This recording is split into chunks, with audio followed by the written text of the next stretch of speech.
that he has links to other articles on the website to explain things further, and links to other resources at the bottom. Okay, that's great. Let's take a look at Library of Congress. Library of Congress, let's check the bottom real quick. So we've got related websites again. It links to other sources of information that you want to dig further in or double check the information here. No explicit references, so they don't tell us the exact sources the Library of Congress used. But they have these links at the bottom for further information. And there aren't links in the article itself, so that's the main way we know this can be reliable. These related websites that they provide to find more information. So no references, links to other articles, to other resources at the bottom. All right. And then finally, MacMorris. MacMorris, I don't see links except to buying humidifiers.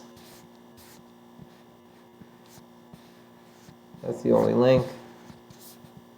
There's no references. There's no links to further information besides getting in contact with their company. Okay, so no references again. Links are to the company order page and other companies. So, and this is not a good sign.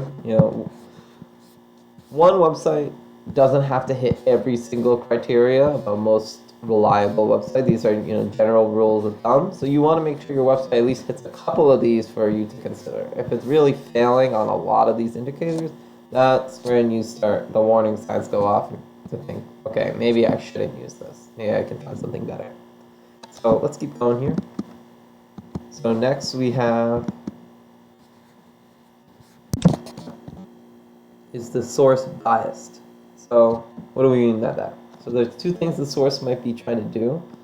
Is the source trying to persuade us to another point of view?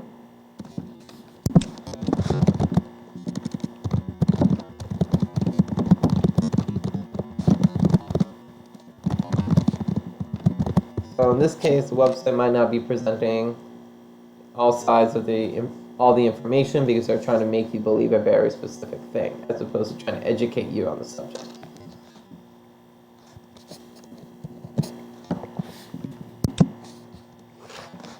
And then next, is it trying to persuade you to buy something? So this is a very specific motive, but is it persuading you to buy something? So if it's persuading you to buy something, that's also, they're not going to give you all the information you need to know. They're just going to tell you the information that might make you lean towards wanting to buy something from them. So they've got an ulterior motive there that's going to make them less reliable if they're trying to sell you something at the same time. Okay. So is the source trying to, let's look at it one at a time. Explain that stuff. So explain that stuff.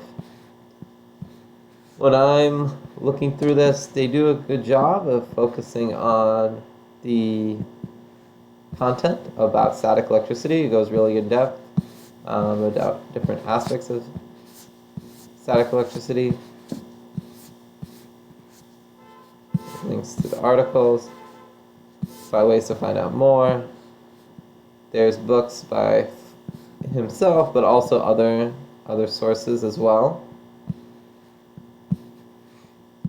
And links to other sources of information.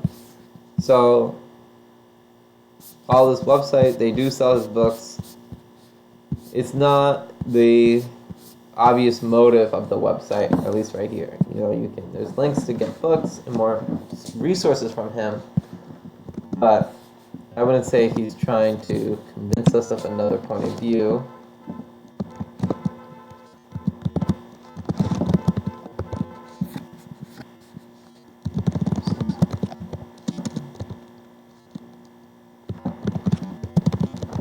explaining static electricity. Sorry about the noise outside, everyone.